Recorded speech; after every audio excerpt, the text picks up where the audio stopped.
Obrigada, Malu. Qualquer dúvida, então, é só nos chamar. A gente vai tentar ajudar vocês nas questões que tiverem.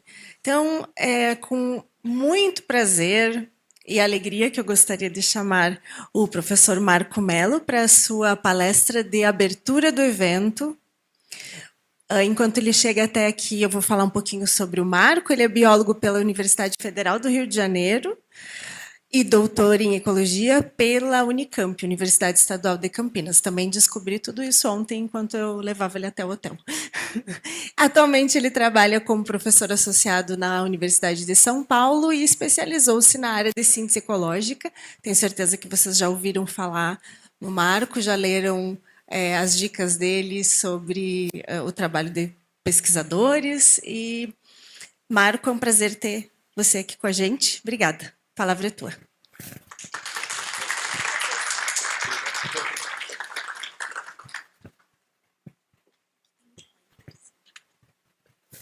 Esse aí é o passador.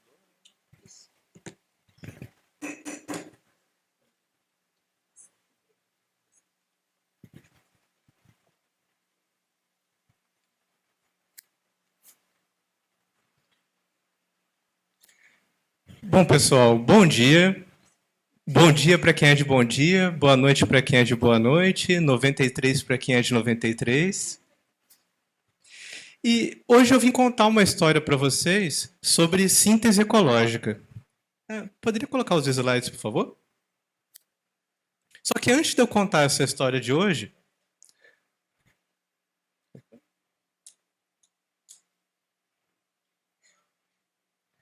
eu gostaria de agradecer a Mariana pelo convite para palestrar no evento. Muito obrigado, eu me sinto honrado de poder participar do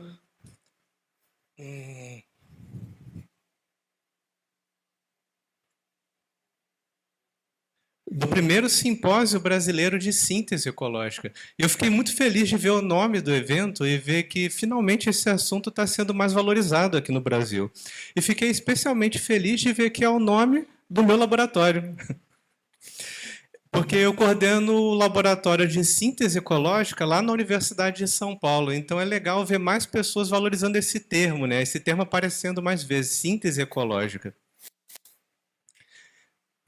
E nada do que nós fazemos no laboratório seria possível sem a ajuda das nossas instituições e patrocinadores ao redor do mundo. Especialmente a Fundação Alexander von Humboldt. E ainda mais agora, no bicentenário da imigração alemã para o Brasil. Então fica aqui um obrigado muito especial para a Fundação Humboldt. E é claro, o mais especial de todos os obrigados vai para a equipe do laboratório, formada por pessoas de diversos países e em diversas fases da carreira. E eu quero deixar um agradecimento especial para duas pessoas dessa equipe. A Renata Muilaer e a Cristina Kita, que são duas das melhores alunas que eu já tive na vida e que me ajudaram a montar essa palestra então. Então, Cris, muito obrigado por vocês.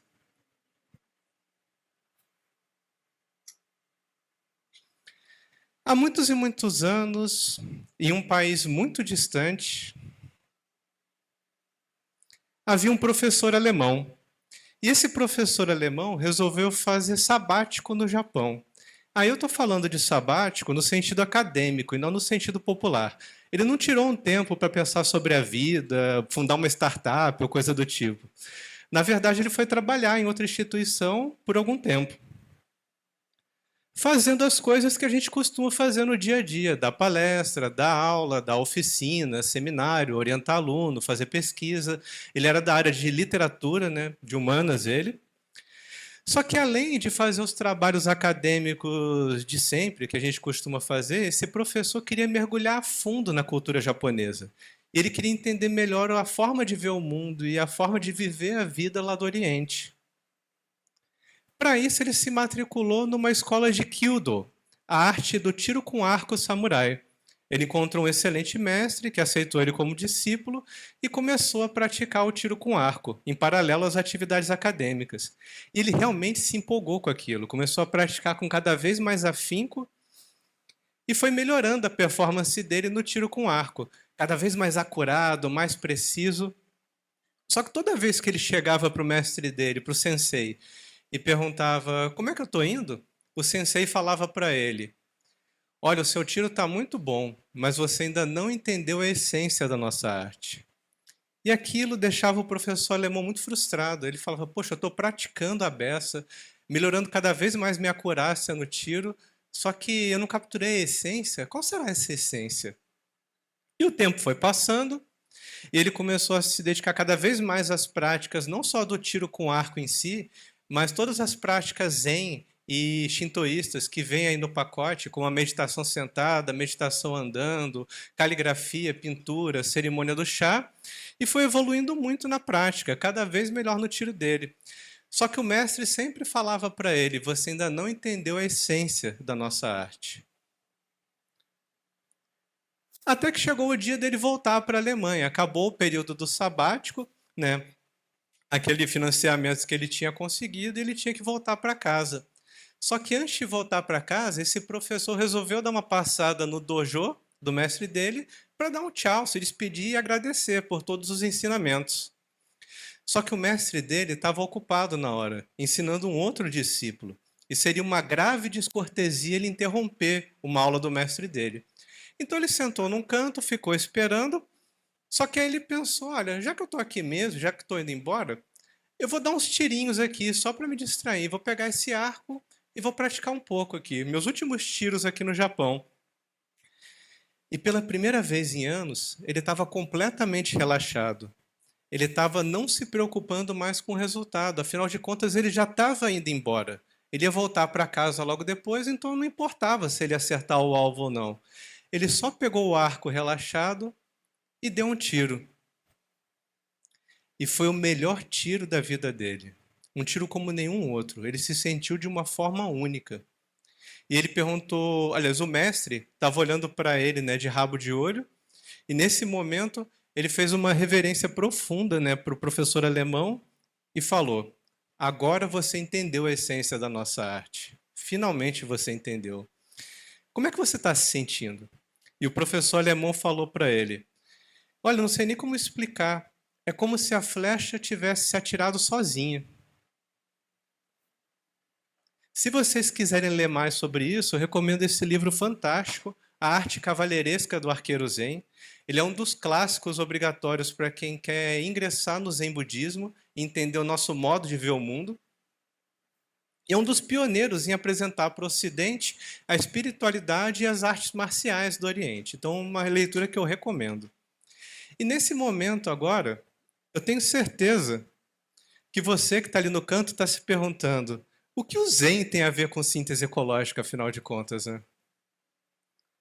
Olha, gente, o que eu acho, e essa é a minha visão pessoal sobre a coisa, porque eu não estou aqui para ditar regra para ninguém, é que existem 3 pontos de contato principais entre o Zen e a síntese ecológica, que podem servir de inspiração para a gente. Eu estou falando de valores, e o primeiro deles é Ma, o espaço negativo. Ou seja, com a síntese ecológica, a gente pode criar forma a partir do vazio. E o Ma é um conceito muito importante, não só nas religiões orientais, mas também na arte e no design oriental. E vocês podem ver o conceito de espaço negativo, por exemplo, nos maravilhosos animes do Hayao Miyazaki. E até no Ocidente também, vocês podem ver Ma nas músicas do Claude Debussy, por exemplo, também, como Clair de Lune. O segundo princípio, ou valor muito importante, é o Wu-Wei, a não ação. É a gente atingir o alvo sem esforço, sem se preocupar e sem forçar o resultado. Isso é muito importante para quem faz síntese, é não forçar o resultado. E o terceiro princípio, ou valor, é Shoshin, a mente de principiante.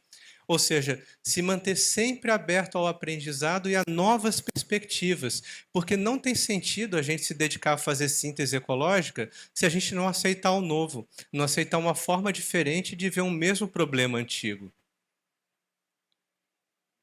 Então, tudo o que eu vou contar para vocês aqui hoje gira em torno desses 3 valores. Ma, que é o espaço negativo, Wu-Wei, que é a não ação, Shoshin, que é a mente de principiante. Mas, afinal de contas, como a Mariana até se perguntou agora há pouco, Quem é essa tal de síntese ecológica, né? Onde ela habita, do que se alimenta? Muito resumidamente, fazer síntese em ecologia ou qualquer outra ciência é ligar os pontos entre dados e ideias que já estão disponíveis por aí. Isso significa um mundo de coisas, cabe um monte de coisa dentro do conceito de síntese ecológica. Por que é importante ligar os pontos? Como o colega falou agora há pouco, para transformar informação em conhecimento. Afinal de contas, o volume de informação produzido hoje em dia realmente é absurdo, é colossal. Só que a gente tem muita informação de má qualidade, muita informação que não dá para confiar, fontes boas, fontes ruins, as pessoas estão se sentindo perdidas, afogadas num tsunami de informação que você não consegue nem avaliar a qualidade daquela informação ou da fonte daquela informação. O que vai transformar a informação em conhecimento são as relações entre pedaços de informação, é o contexto. E essas partes, esses pedacinhos, pontos de informação, podem vir das mais variadas fontes. A academia é só uma dessas fontes, a gente é só um dos setores da sociedade. Mas informação para ser usada em síntese pode vir de vários outros setores da sociedade, inclusive das populações tradicionais também. Por isso que é importante pensar no conceito de espaço negativo, ou mar. Porque onde a gente está vendo vazio, ou um beco sem saída, ou um problema que está estagnado, ou uma questão sem resposta, a gente pode criar forma a partir daquele vazio se a gente ligar os pontos. Porque, no fundo, a forma é o vazio e o vazio é a forma. Você só precisa do contexto para transformar um no outro. E a primeira vez que alguém usou esse termo síntese teórica foi em 59, aí numa busca muito rápida, superficial no Web of Science. Quer dizer que síntese começou em 59? Não, gente. É só o primeiro paper que usou esse termo especificamente. Mas as pessoas, os cientistas e outros atores sociais fazem síntese há séculos, há milênios já. É que às vezes a gente demora para dar nome aos bois, né? E, na verdade, vocês vão ver isso que a gente está se propondo a dispor aqui, a discutir aqui ao longo da semana, com vários nomes. Síntese teórica, ciência de síntese, síntese científica. A gente pode dar vários nomes para isso. 20 anos depois, em 79, apareceu o primeiro paper usando esse termo, síntese ecológica especificamente. E, de novo, quer dizer que é o primeiro paper que fez isso? Não, gente. Já tinha síntese ecológica muito antes, há séculos também. Porque fazer síntese é ligar os pontos entre dados e ideias que já estão disponíveis. Aí, lá no começo dos anos 2000, é verdade, final dos 90, essa hype da síntese começou lá no exterior, nos anos 90, para ser mais preciso. Eu estava lá na Europa fazendo o estágio sanduíche do meu doutorado e comecei a ouvir em todos os corredores por toda a parte as pessoas falando de ciência de síntese, síntese teórica, síntese ecológica já especificamente, e eu fiquei apaixonado pelo assunto. Eu comecei a ver lá na Europa centros de síntese surgindo, projetos temáticos, grupos de pesquisa, linhas de fomento, né, que é muito importante também. E falei assim, nossa, eu quero trabalhar com isso alguma hora, porque o meu começo na ciência foi como naturalista. Eu sou um naturalista de morcegos. Eu adoro estudar morcegos. Um biólogo de campo mesmo. Só que eu comecei a me interessar por ecologia teórica e com o tempo eu fiquei pensando, poxa, mas eu não quero abandonar a história natural. Eu gosto de fazer as duas coisas. Na verdade, eu gosto de ficar na interface entre as coisas. E aí eu descobri nessa época lá na Europa que a síntese ecológica me permitia trabalhar para sempre na interface entre as coisas. Não pertencia a nenhuma gaveta, não ficar dentro de nenhuma caixinha estanque e circular por onde eu quisesse. Então, 20, 30 anos atrás começou lá fora. Depois, nos anos 2010, eu comecei a ouvir falar sobre isso aqui no Brasil também. Começaram a surgir essas ideias. Vamos fazer um grupo de pesquisa, vamos fazer um centro, vamos fazer talvez uma linha de fomento maior. Começou a surgir aqui. E foi nessa época que eu mudei o nome do meu laboratório. Ele tinha outro nome até então, e aí eu mudei para Laboratório de Síntese Ecológica, para reposicionar a nossa marca, né, na pesquisa. E agora, nos anos 2020, a gente vê que a síntese ecológica está virando hype no Brasil também. Ou seja, agora tem grandes linhas de fomento, grandes projetos temáticos, centros de pesquisa, e isso está se espalhando e crescendo muito rapidamente. E é uma coisa muito boa, porque a gente precisa que mais síntese seja feita, e a gente vai discutir aqui ao longo da semana várias formas de se fazer síntese e de olhar para a síntese, várias perspectivas. Só que tudo no universo tem um lado yin e um lado yang também. Então, o lado bom da síntese finalmente, porque tudo vem para cá com atraso sempre, né? A síntese finalmente virar hype no Brasil, é que as pessoas começaram a reconhecer que ela é um verdadeiro tesouro. A síntese serve para um monte de coisas e pode ajudar a desatar vários nós e a ligar várias pontas soltas também por aí. Então vale a pena a gente investir nisso realmente. Só que toda vez que uma coisa é reconhecida como um tesouro, surgem guardiões do tesouro também. Começa a rolar um gatekeeping, como a gente fala na academia. Então vocês vão começar a ver por aí, eu já estou vendo muito rolar também, em várias partes, pessoas que querem definir de forma muito rígida o que é e o que não é síntese. Quem pertence e quem não pertence. Quem pode fazer e quem não pode fazer. Então vocês que estão começando e querem ingressar nesse assunto, tomem cuidado. Porque é legal a gente fazer... Aliás, ninguém faz ciência sozinho. Todo mundo precisa de colaboração, de grupos de pesquisa para fazer ciência. Mas cuidado para entrar em grupo de pesquisa e não em facção. Cuidado com o gatekeeping. A ciência de síntese ou a síntese ecológica são coisas muito amplas, que têm múltiplas perspectivas. Dá para fazer de vários jeitos, com vários focos e para várias finalidades. Não precisa ter definição estanque, muito rígida. Por exemplo, começam a surgir questões como ela tem que ser básica ou tem que ser aplicada? Gente, a gente precisa, de novo, parar com as brigas territoriais dentro da academia, brigas de facção. A ciência de síntese pode ser tudo isso e muito mais. Na verdade, a ciência é muito mais complicada do que essa dicotomia entre básico e aplicado. Tem uma complexidade muito maior por trás dessa discussão. Vamos voltar para aquele paper maravilhoso de Kurchan e colaboradores 10 anos atrás lá na TRI. Para a gente entender que a gente pode se fazer síntese em vários tipos de ciência. A gente fica muito preso nessa discussão entre a ciência fundamental e a aplicada, sendo que a fundamental seria orientada pela curiosidade e a aplicada seria orientada pelas soluções para problemas práticos, mas a gente se esquece que tem pelo menos uma outra grande categoria de ciência, que é a do desenvolvimento, que é aquela ciência focada em gerar produtos e serviços mais concretos e escaláveis, que realmente podem ser usados pela sociedade. Então a gente já tem 3 coisas aí para pensar sobre elas, a relação entre elas. Uma ciência fundamental orientada pela curiosidade, uma ciência aplicada orientada pelas soluções práticas e uma ciência de desenvolvimento orientada para gerar produtos e serviços úteis e escaláveis. Então, a fundamental gera descobertas científicas, a do desenvolvimento gera inovação e, de novo, essas coisas também não são gavetas separadas ou caixas estanques. Elas conversam uma com a outra. Descoberta estimula inovação, inovação estimula descoberta, e isso pode ser transformado em um círculo virtuoso.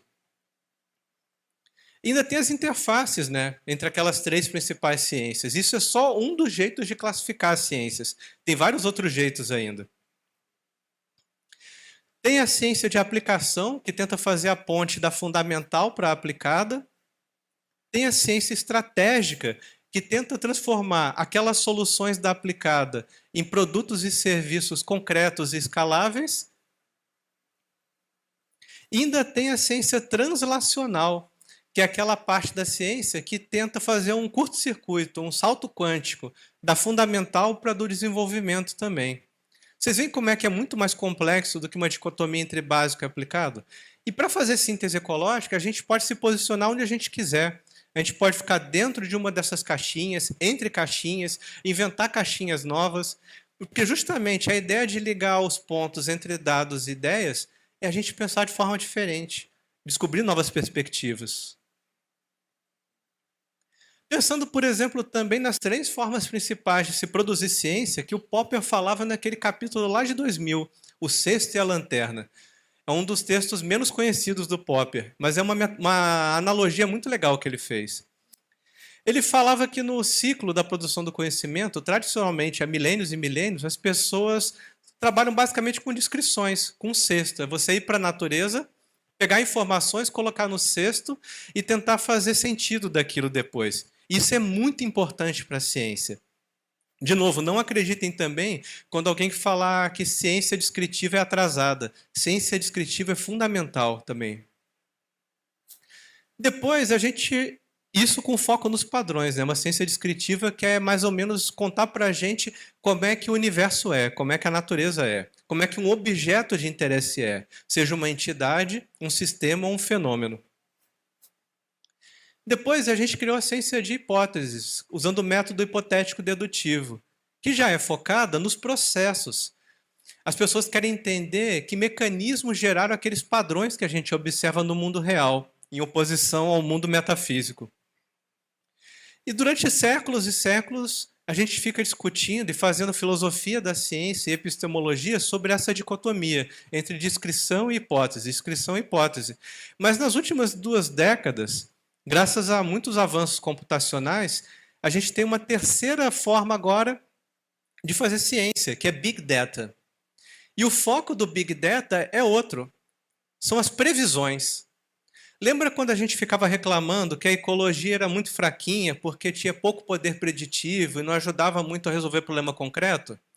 Então, esse problema passou, a gente tem problemas novos para enfrentar hoje em dia. Porque hoje em dia a gente tem as ferramentas computacionais e o volume de dados necessários para fazer ótimas previsões, muito acuradas, muito realistas, mas sem entender os mecanismos por trás. Porque o Big Data não se propõe a entender mecanismo. É basicamente o que Google, Amazon, Meta fazem. É trabalhar com grandes volumes de dados, focando no poder preditivo. E a gente pode fazer isso, e as pessoas já estão fazendo isso com ecologia também. Aí, de novo, rola muita briga de facção nessa área. Ah, qual é a ciência verdadeira? Qual é a ciência que a gente tem que focar? Ou aquelas discussões que rolam em muitos PPGs até hoje em dia, que, se o aluno não botar uma hipótese na tese, não é uma tese, sabe? São discussões que não fazem o menor sentido, porque a gente precisa dos 3 tipos de ciência para uma área da ciência avançar. A gente precisa descrever objetos de interesse, a gente precisa investigar os mecanismos que constroem aquele objeto de interesse, e a gente precisa também, às vezes, simplesmente ser capaz de prever as coisas, mesmo que a gente não entenda direito o que está dentro daquela caixinha preta. Não é questão de escolher uma das 3, é fazer as 3, investir nas 3. Porque tudo são etapas na construção do conhecimento. E para a gente poder fazer uma boa síntese ecológica, a gente tem que pensar nessa escadinha epistemológica. Tudo vai começar com curiosidade. Pessoas curiosas querendo saber como é que a natureza é. Natureza num sentido bem amplo. Natureza em oposição ao mundo metafísico. Depois que você tem uma curiosidade e se sente motivado a ir para o mundo fazer perguntas pela sua curiosidade, o próximo passo é delimitar problemas de interesse. Porque se você está interessado realmente num assunto que é relevante, ou para a academia, ou para a sociedade, que vai transformar alguma coisa, esse assunto com certeza não pode ser resolvido em um projeto só. Às vezes é uma linha de pesquisa de um grupo, ou é um programa de pesquisa de uma comunidade durante gerações e gerações. Aí você tem que pensar no contexto do tempo que você tem disponível, dos recursos que você tem disponíveis, qual vai ser o seu foco. Você tem que delimitar o seu problema para saber onde ele começa e onde ele termina. Depois disso, só depois disso você pode descrever o seu objeto de interesse, para saber quais são as propriedades daquele objeto, seja uma entidade, um sistema ou um fenômeno. Aí você parte para a experimentação, que é para tentar investigar os mecanismos, os processos por detrás dos padrões. Mas só depois que tem um bom volume de descrição acumulado. Por isso, ciência descritiva é fundamental também. Depois de muita experimentação e muita descrição, aí você pode fazer síntese, quando você já tem um bom volume de dados e ideias disponíveis. E a síntese serve para botar uma certa ordem na casa, para pegar aquele volume gigantesco e ligar os pontos entre aquelas informações para gerar conhecimento. E, às vezes, tirar uma área do conhecimento de um beco sem saída, desatar nós, amarrar pontas soltas e coisa do tipo. Depois da síntese, a gente consegue pensar em aplicação do conhecimento. E lembrando também que a dicotomia entre fundamental e aplicado é muito mais complexa do que parece. Mas depois de botar a ordem na casa, a gente consegue pensar em aplicações. E a gente consegue pensar em desenvolvimento das aplicações para gerar produtos e serviços e aí provocar uma transformação, seja na academia ou na sociedade. Então, vejam que muitas vezes as brigas que rolam por aí, brigas de ego, narcísicas, egóicas, elas não representam a realidade, a complexidade dos problemas que a gente tem que resolver no mundo de hoje. E para que serve a síntese ecológica? A gente vai discutir isso a semana toda. E tem vários pontos, várias perspectivas que podem ser abordadas. Mas basicamente, síntese serve para tirar a gente de beco sem saída. Quando um problema de interesse está estagnado e a gente sente que não está indo para frente, não está chegando a conclusões, a gente pode fazer uma síntese para tentar olhar a coisa por um outro ângulo. Tanto na ciência básica quanto na aplicada, e todas aquelas outras nuances que existem de tipos de ciência. Pensando aí no princípio do wu-wei, da não ação. Porque na hora de fazer síntese é muito importante não forçar o resultado. A gente não pode ter hipótese de estimação, teoria de estimação, perspectiva de estimação e nem abordagem de estimação. A gente tem que simplesmente deixar a flecha se atirar sozinha. Graças à complexidade dos problemas que a gente tem que resolver no século XXI. Fazer síntese ecológica não é só pegar dados emprestados, pedir script para o coleguinha do lado, apertar botões, mas atacar problemas cada vez mais complexos. E eles não são apenas interdisciplinares ou multidisciplinares, mas são transdisciplinares. Não é que eles não caibam na gaveta de uma disciplina científica específica, de uma área da ciência. Não é nem isso, ele não cabe dentro da ciência. E a ciência é só um setor da sociedade. Esses problemas que a gente tem que enfrentar no mundo de hoje, eles não conhecem fronteiras epistemológicas, nem fronteiras acadêmicas, nem fronteiras políticas. Por isso a gente precisa realmente pensar fora da caixinha. E o que fazemos então em um trabalho de síntese ecológica? Eu gosto de recorrer àquele paper de 21 anos atrás de Ford e Ishii, um paper sensacional. O método de síntese na ecologia. O que Ford e Ishii falaram? Com a síntese ecológica, um conceito integrativo permite tecer novas explicações para dados antigos com a teoria vigente. Ou seja, você não precisa nem de uma teoria nova, uma hipótese nova. Basta um conceito novo ali no meio daquele mapa cognitivo para você fazer a coisa andar de novo. Ou, com a síntese ecológica, cria-se também uma nova explicação de por que algo existe ou por que algo ocorre. Aí sim, você pode propor novas hipóteses, teorias, leis, regras, fazer um pouco mais de ecologia teórica. Ou, com a síntese ecológica, informações novas e antigas são explicadas de uma maneira integrada.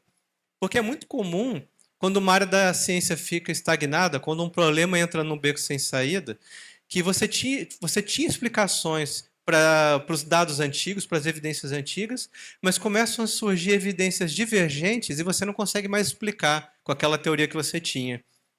E às vezes, com uma síntese, você consegue explicação ao mesmo tempo para o antigo e para o novo.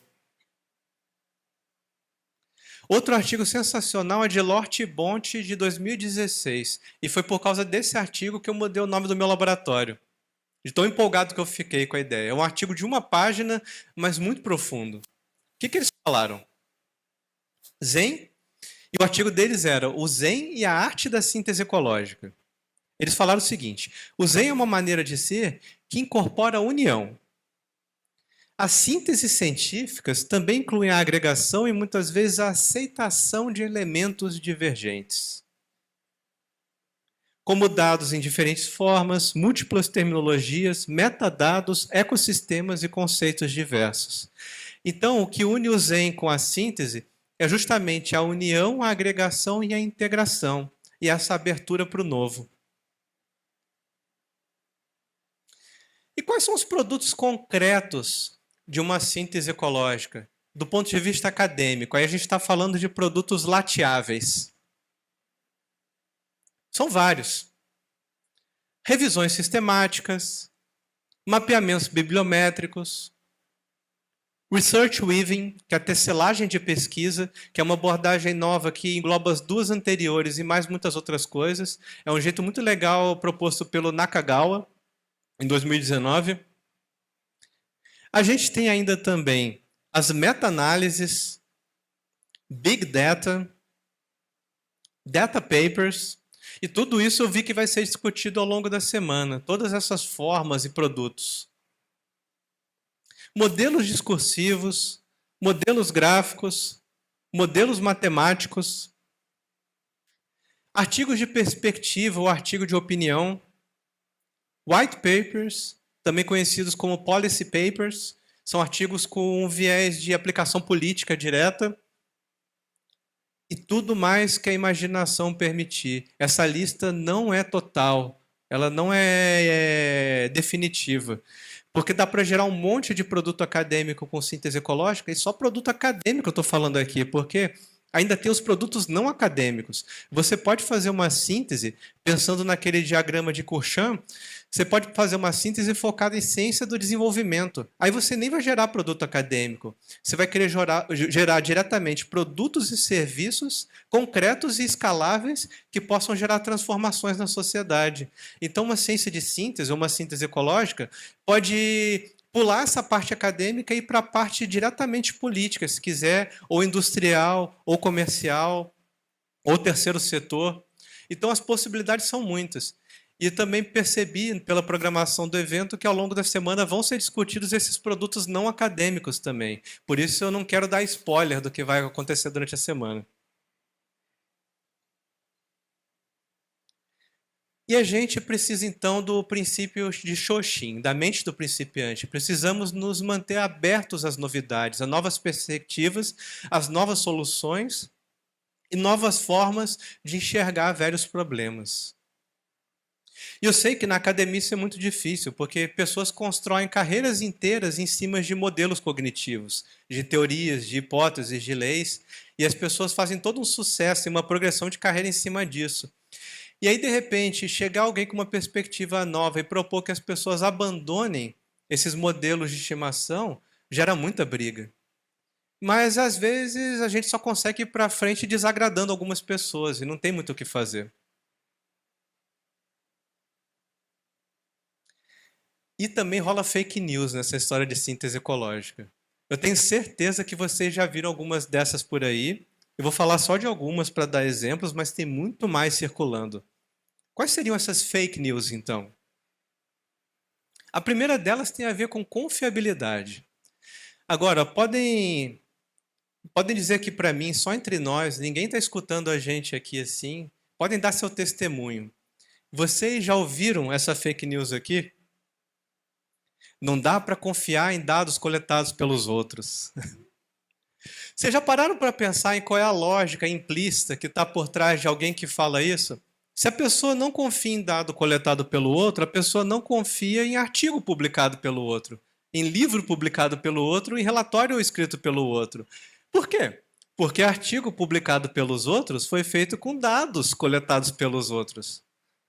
Se a pessoa não confia em literatura produzida pelos outros, a pessoa não confia em estudo. Ela não confia em aprender nada com as pessoas que vieram antes delas, com os ancestrais. Ela não honra seus ancestrais.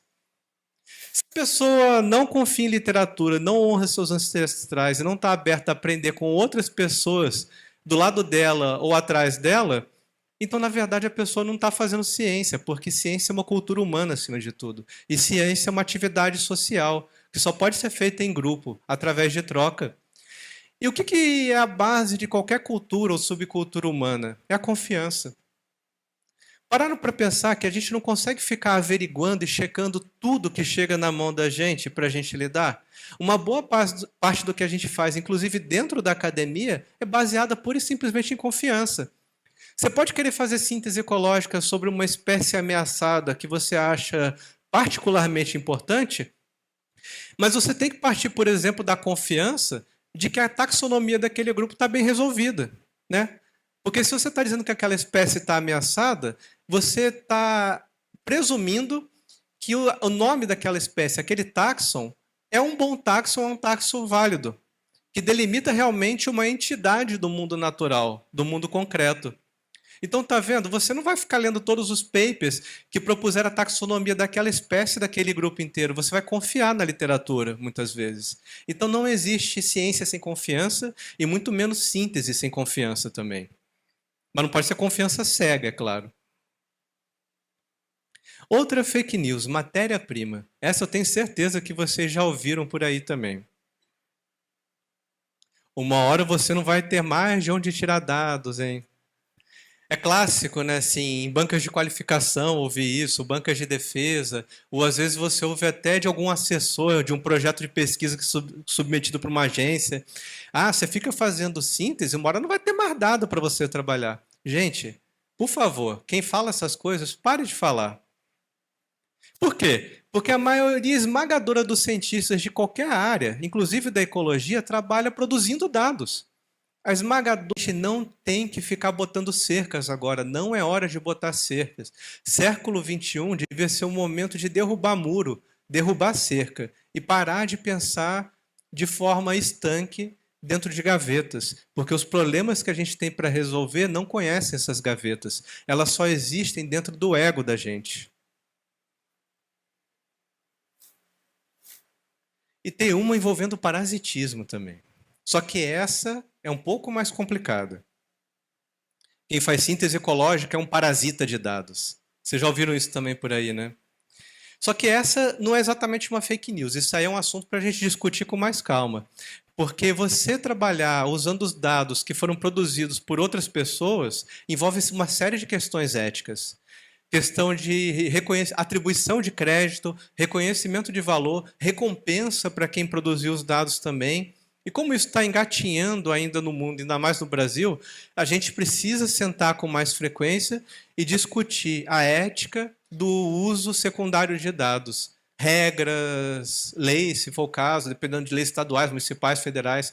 A gente precisa simplesmente conversar melhor sobre esse assunto, porque muita gente que produz dados, os produtores de dados, estão se sentindo desvalorizados. E não é totalmente sem razão.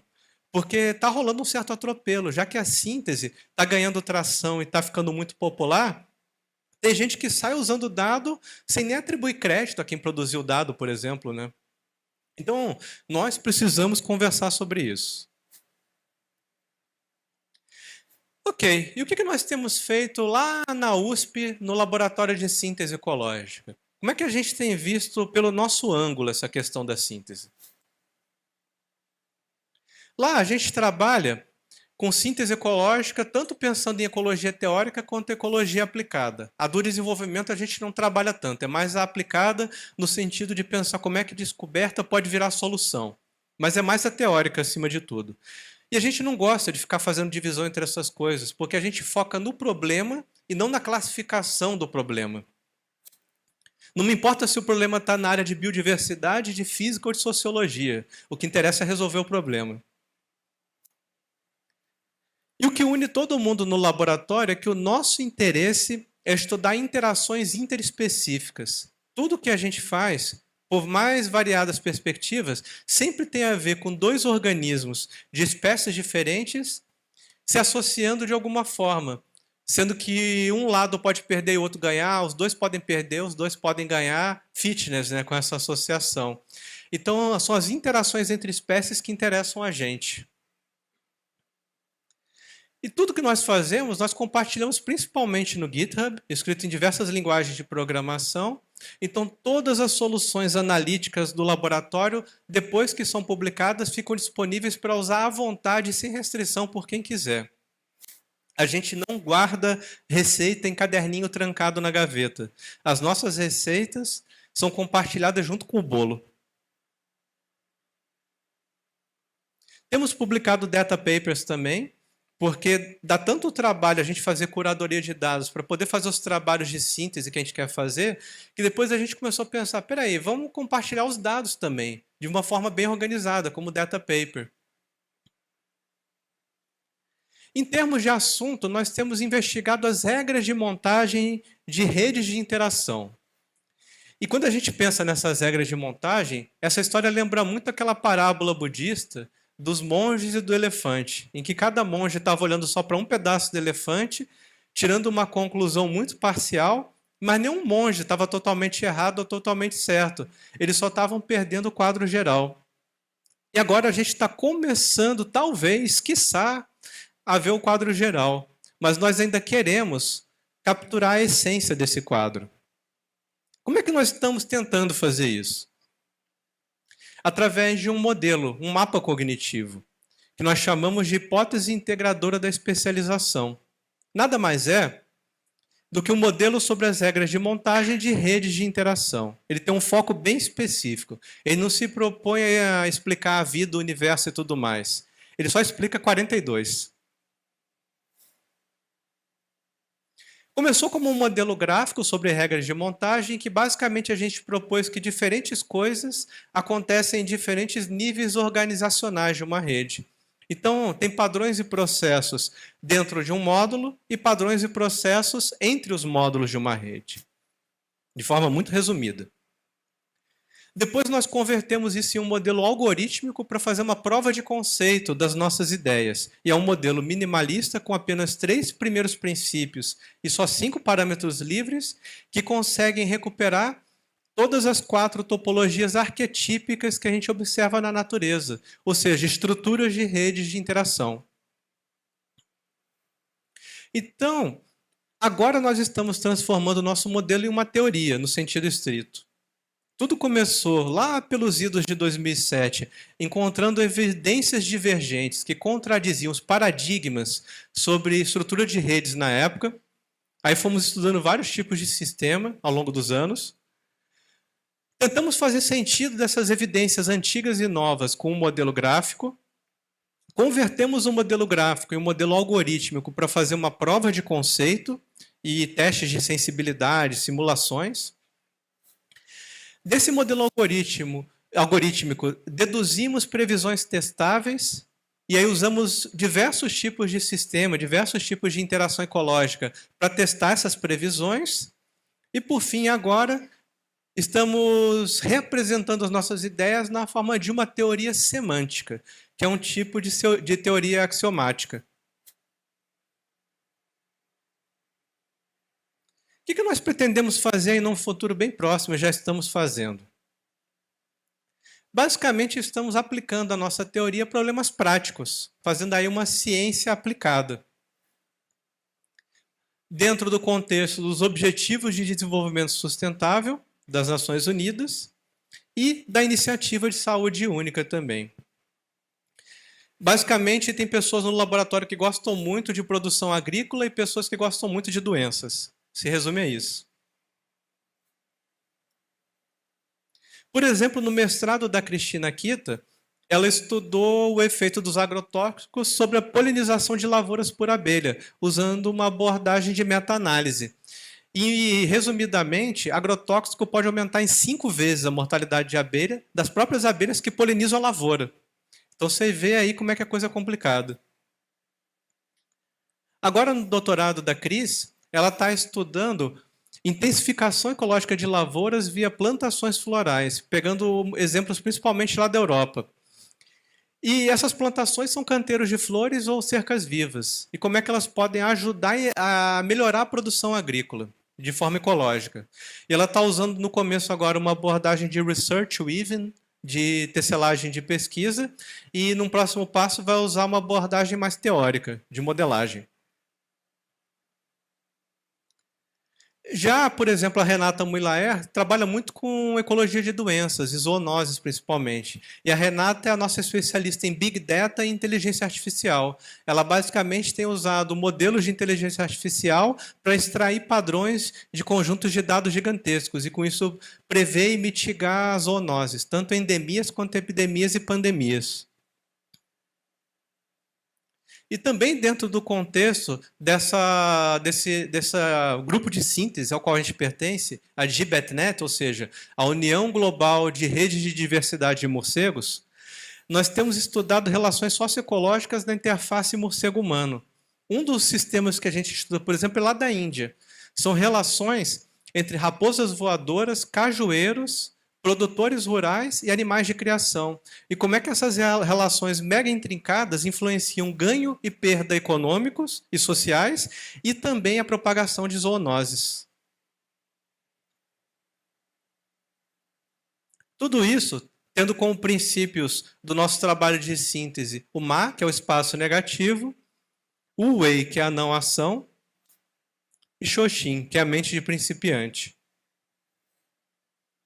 Qual a moral da história, então, pessoal? Tem algumas coisas que eu gostaria que vocês recordassem dessa palestra depois. Primeira, que fazer síntese é ligar os pontos. Pode se resumir simplesmente a isso, mas não é a única definição que existe. E uma síntese pode ser tanto básica quanto aplicada e todos os outros 48 tons de cinza que tem entre essas duas coisas. E é legal, quando a gente trabalha com síntese, pensar nos valores e princípios que estão por trás de fazer isso. No nosso caso, lá do laboratório, a gente pensa muito no Ma, que é criar forma a partir do vazio. O Wei, que é não forçar o resultado, deixar a flecha se atirar sozinha. Xoxin, que é manter a mente aberta a novas perspectivas e não se apegar a explicações antigas.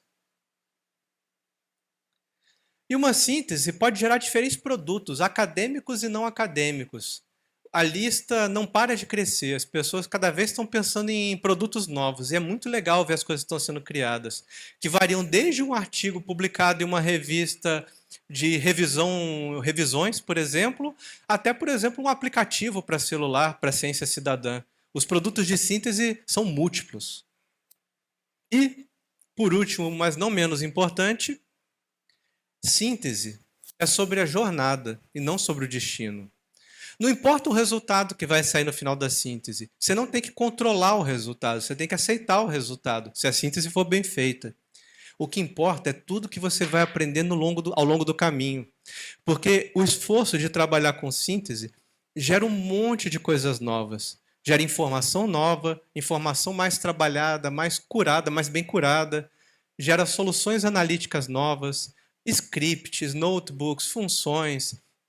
Gera métodos de análise novos, gera muita coisa. Então você ganha muita coisa ao longo da jornada, principalmente.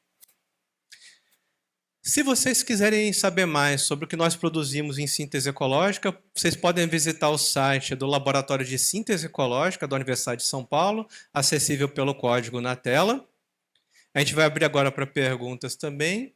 Eu vou passar a semana toda aqui com vocês. Eu adoraria discutir com cada um de vocês o que vocês entendem por síntese, o que vocês estão fazendo, o que vocês querem fazer. E é isso. Bora simplesmente prosear. Pessoal, muito obrigado pela atenção.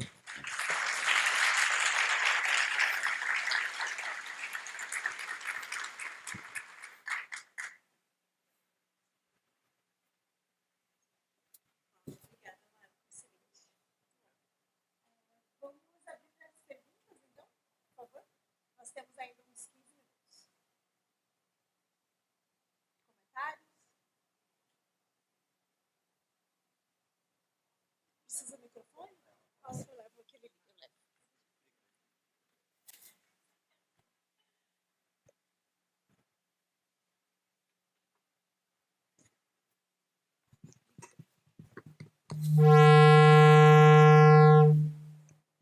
Oi. Parabéns, Marco, pela palestra. Big fan. Na verdade, não é uma pergunta, é um comentário e também um convite para todos.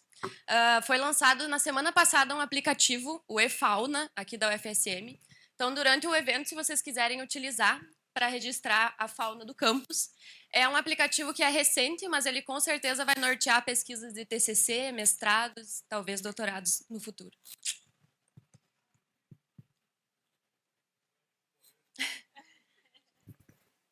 Alô? Muito obrigado pelo comentário. E é um aplicativo, então, daqueles de registro de fauna, né? Assim, tipo aqueles que tem do Wikiaves e outros assim. Que legal. O eFauna. eFauna UFSM, eFauna. no aplicativo, para Android.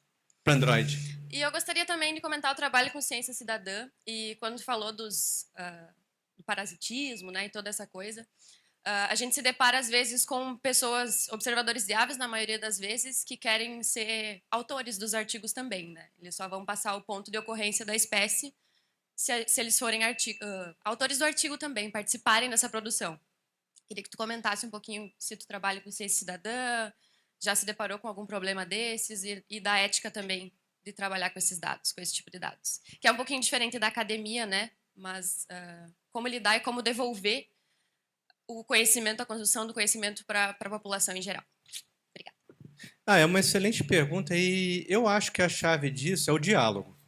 E a gente tem que partir de um princípio. Quem produz qualquer tipo de dado tem que ter uma recompensa e um reconhecimento. Qual será que ele está interagindo?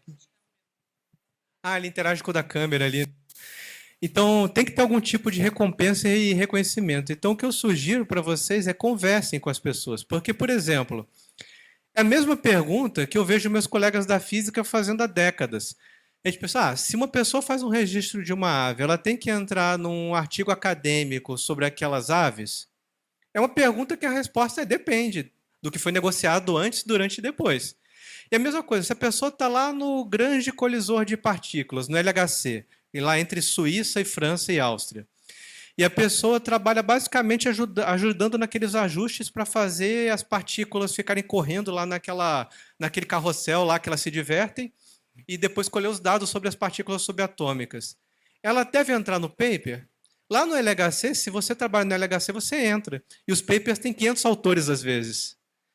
Eu não sei porque um coletor de um dado de ave, ainda mais se for uma pessoa, por exemplo, da roça, assim, por que ela não poderia entrar também? Poderia entrar, teoricamente. Tem que ver se ela quer, se ela vê valor naquilo, se aquilo ajuda ela de alguma forma. Então, eu acho que todas essas coisas que envolvem mudanças e novidades, a minha resposta padrão é converse, dialogue com as pessoas, mas dialogue desde o antes, e também no durante e no depois também.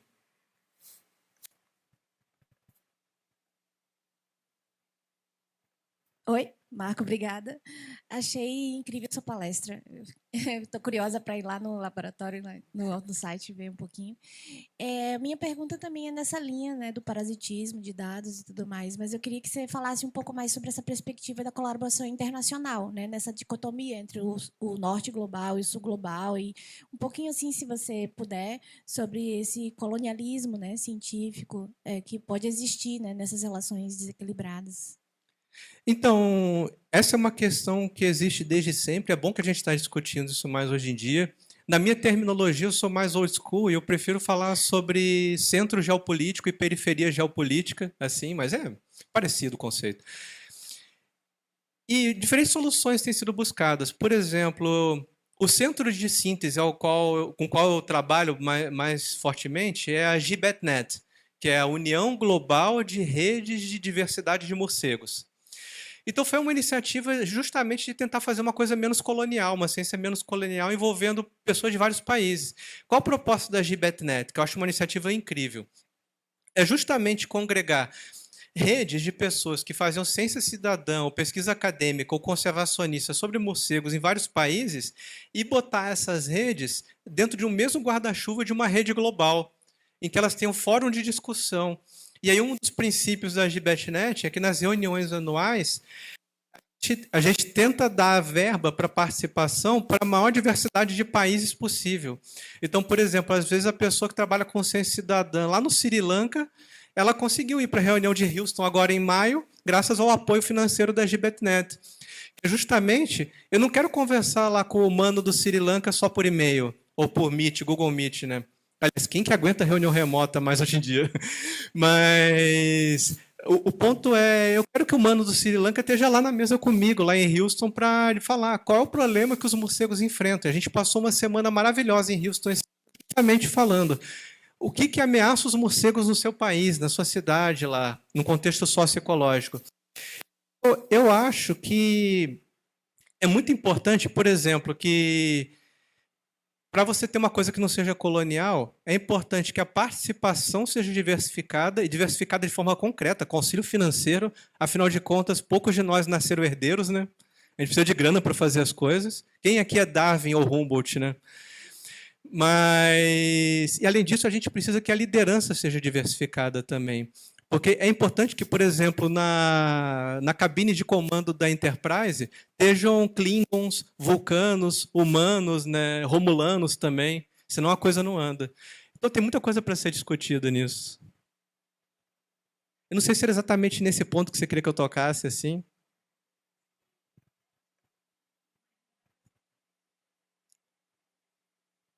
Dá para discutir a semana toda sobre isso.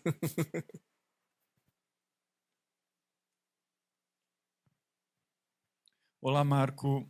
Bom dia, obrigado pela palestra. Eu sou Ricardo, sou professor da UFBA e queria que, se possível, tu falasse para a gente um pouco mais sobre esse teu, digamos, caminho de construção teórica que tu mostrou um pouco, né, de trazer os dados, propor uma síntese, propor um modelo conceitual, uma simulação e eventualmente aprofundar isso.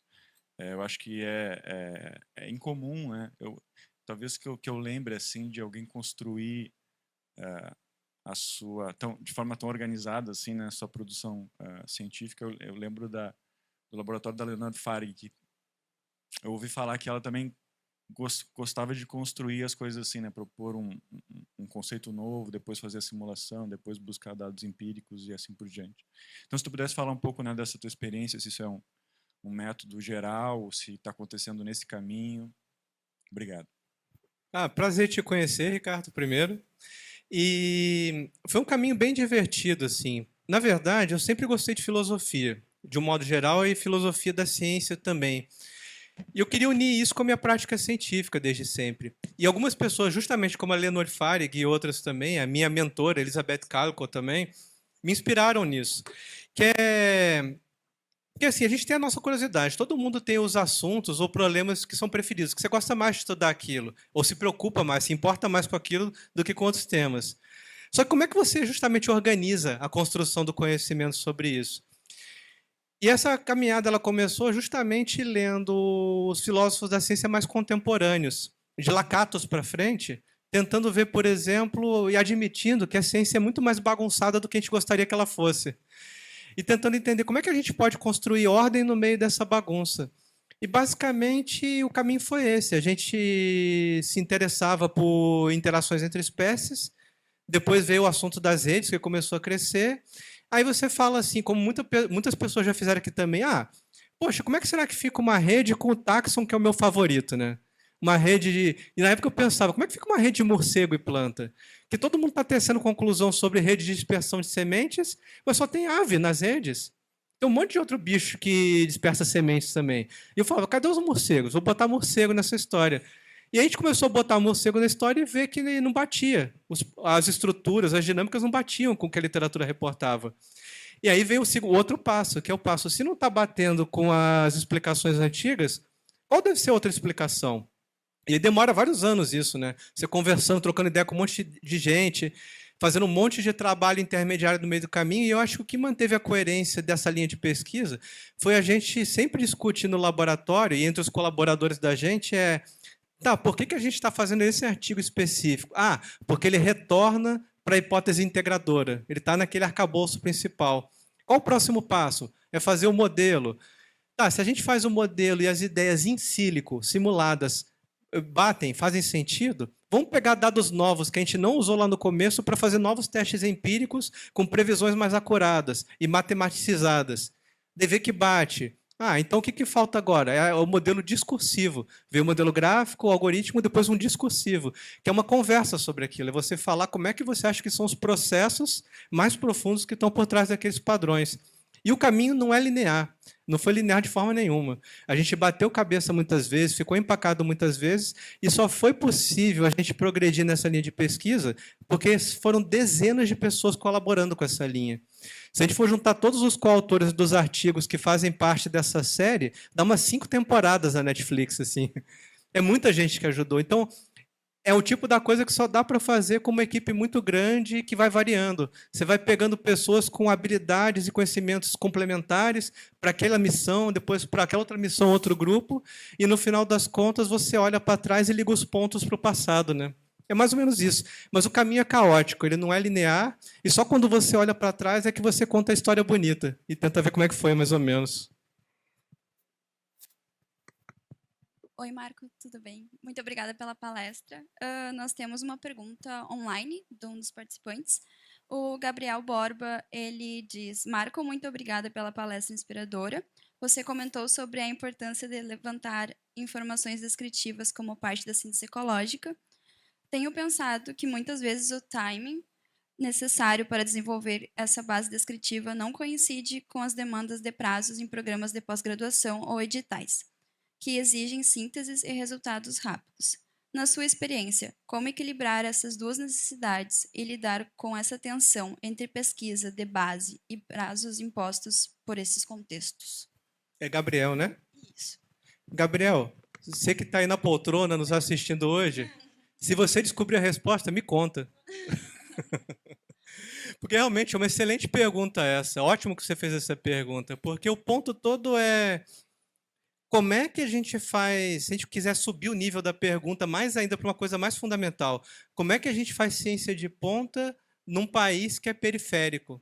A gente é um hub regional, não é completamente periférico, mas a gente também não é país central na geopolítica.